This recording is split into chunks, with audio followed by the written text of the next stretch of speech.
ایک کتاب میں لکھا ہے کہ جبرائیل علیہ السلام حضور پاک علیہ السلام کے پاس آئے اور فرمانے لگے اللہ نے کچھ کلمات آپ کو عرش کے خزانے سے بھیجے ہیں. اس میں سب سے پہلے الفاظ جو ہے نا وہ کیا ہے؟ یا من اظہر الجمیل وستر القبیح.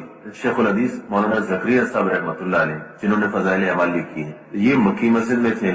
عصر کے بعد کا ٹائم تھا، لوگ آ رہے تھے، ان سے مصافحہ کر رہے تھے، وہ ہاتھ ملا رہے تھے. مولانا احسان صاحب ان کے ساتھ بیٹھے تھے.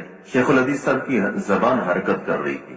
وہ جو مجمع ختم ہوا نا تو اس کے بعد جو ہے وہ مولانا احسان صاحب فرماتے ہیں کہ میں نے ان سے پوچھا حضرت آپ کیا پڑھ رہے تھے؟ جب لوگ آپ سے ہاتھ ملا رہے تھے تو آپ کیا پڑھ رہے تھے؟ آپ کی زبان حرکت کر رہی تھی. شیخ الحدیث صاحب نے فرمایا میں پڑھ رہا تھا یا من اظہر الجمیل وستر القبیح. اے وہ ذات جو خوبیوں کو ظاہر کرتی ہے اور خامیوں کو چھپاتی ہے. اللہ کی ذات کیا ہے؟ خوبیوں کو ظاہر کرنے والی ہے اور خامیوں کو چھپانے والی ہے. اللہ نے میری خوبیاں ظاہر کی ہے، میری خامیاں چھپائی ہے. سب میرے ساتھ ہاتھ ملا رہے ہیں، سب وہ کر رہے ہیں. اگر میری خامیاں لوگوں کے سامنے ظاہر ہو جائے تو پتہ نہیں کوئی مجھے قریب بھی چھوڑے کہ نہ چھوڑے. اسی طریقے سے اللہ نے ہم سب کی خامیوں کو چھپایا، ہماری خوبیوں کو ظاہر کیا. ہمیں بھی ایسے ہی کرنا چاہیے، ہمیں بھی لوگوں کی خامیاں چھپانی چاہیے، خوبیاں ظاہر کرنی چاہیے.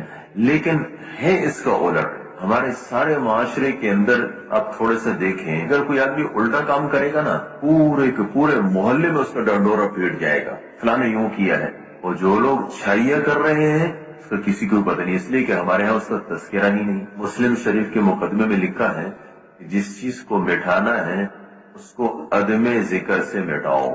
ہم اچھائیوں کے مٹھانے میں لگے ہوئے ہیں، اس کا ہم نے تذکرہ چھوڑ دیا. اور برائیوں کے پھیلانے میں لگے ہوئے ہیں، اس لیے کہ جس کو بولا جاتا ہے وہ چیز پھیلتی ہے. ہم برائیاں بول رہے ہیں تو برائیاں پھیل رہی ہیں. اللہ معاف کرے. اس وقت ہمارے معاشرے کے اندر کیا خیال ہے؟ اب جو ہے نا وہ خبریں اٹھا کے دیکھ لیں. مثال کے طور فلاں جگہ قتل ہوا، فلاں جگہ زنا ہوا، فلاں جگہ اتنے قتل ہوئے، فلاں جگہ اتنی چوری ہوئی، فلاں جگہ اتنے کرپشن ہوئے. اس سے ہماری خبریں بھری ہوئی ہیں، اس سے ہمارے معاشرہ بھی بھرا ہوا ہے، اس سے ہمارا تذکرہ بھی بھرا ہوا ہے. باہر ملکوں میں ہمارے ملک کے بارے میں جو تذکرہ ہوتا ہے وہ برائی کا ہی ہوتا ہے. اس لیے یہاں سے جانے والی ساری کی ساری خبریں برائی کی ہیں. ایسا نہیں ہے. کیا ہمارے معاشرے کے اندر ایسے لوگ نہیں ہیں جنہوں نے ملازمت کی اور ابتدا سے لے کر انتہا تک نہ انہوں نے کرپشن کی؟ ایسے لوگ ہیں جنہوں نے اپنی جانوں پر کھیلا، لوگوں کی زندگیاں بچائی. اس کا کوئی تذکرہ نہیں. جس نے اپنی ساری نوکری صحیح کی اس کا کوئی تذکرہ نہیں. یعنی خوبیوں کا تذکرہ نہیں ہے، خامیوں کا تذکرہ ہے. اللہ کا حکم ہے وَلَا تَجَسَّسُوا. فرمایا دیکھو جاسوسی مت کرو. جاسوسی کسے کہتے ہیں؟ لوگوں کے عیب کے پیچھے پڑنا. یہ کیا کر رہا ہے؟ اس میں تو ہماری زندگی لگ رہی ہے.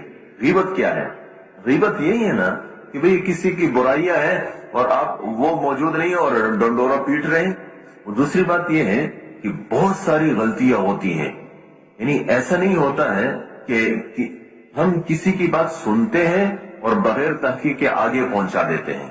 اس شخص کو حضور صلی اللہ علیہ وسلم نے کیا فرمایا؟ فرمایا کفا بالمرء کذبا ان یحدث بکل ما سمع. فرمایا انسان کے جھوٹا ہونے کے لیے اتنی بات کافی ہے کہ ہر سنی سنائی بات کو آگے پہنچائے. ہم کیا کہتے ہیں کہ ہمیں تحقیق کی کیا ضرورت ہے؟ بھئی جب آپ کو، میں نہیں کہتا کہ آپ کو تحقیق کی ضرورت ہے، لیکن آپ کو آگے پہنچانے کی کیا ضرورت ہے؟ کس نے آپ کو کہا کہ آپ کے اوپر برائی سنو تو اس کا آگے پہنچانا آپ پر فرض ہے؟ نہ فرض ہے، نہ واجب ہے، نہ سنت ہے، نہ مستحب ہے.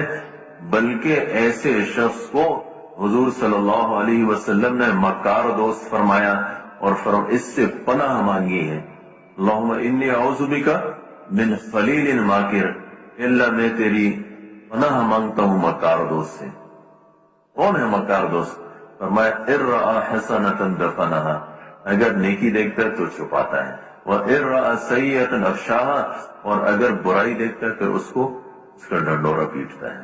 اس لیے میرے محترم دوستو، بھائی اور بزرگوں، ہمارے اسی معاشرے کے اندر ایسے لوگ ہیں اور ایسی نیکیاں کر رہے ہیں جس کا کوئی تصور بھی نہیں کر سکتا. لیکن آپ نے کبھی نہیں دیکھا ہوگا کہ اس کا کوئی تذکرہ ہوا ہو. ہم کیا کہتے ہیں؟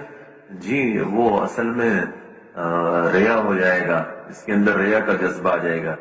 بھئی ٹھیک ہے، اس کو تو نہیں بتانا چاہیے واقعتاً یہ ریا ہے، لیکن آپ کو کس نے کہا کہ آپ نہ کریں؟ اس کی دیکھا دیکھی کتنے لوگ اس پر آ جائیں گے.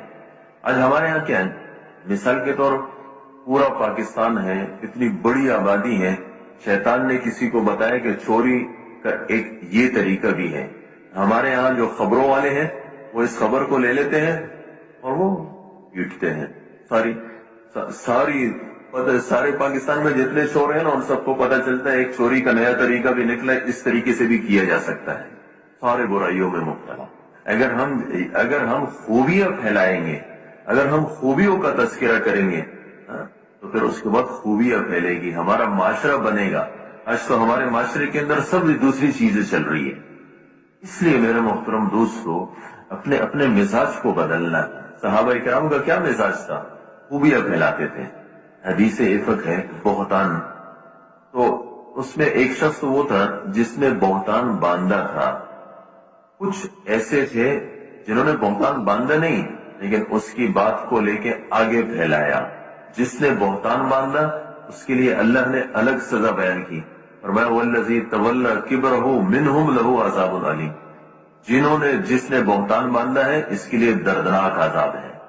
ہم میں سے بھی جو بہتان باندھے گا اس کو اللہ دردناک عذاب دیں گے، دنیا میں بھی دیں گے، آخرت میں بھی دیکھیں گے. کچھ لوگ ایسے تھے جس نے بہتان نہیں باندھا لیکن جس نے بہتان باندھا تھا اس کی بات لے کے آگے پھیلائی. اس کو اللہ نے فرمایا لِكُلِّ امْرِئٍ مِّنْهُمْ مَا اكْتَسَبَ مِنَ الْإِثْمِ. ان میں سے ہر ایک نے اپنے حصے کا گناہ کمایا. اس لیے میرے محترم دوستو اپنے اخلاق بدلنے چاہیے. ہمیں اپنے ساتھیوں کی خوبیاں بیان کرنی چاہیے، اپنے ساتھیوں کو قریب کرنا چاہیے.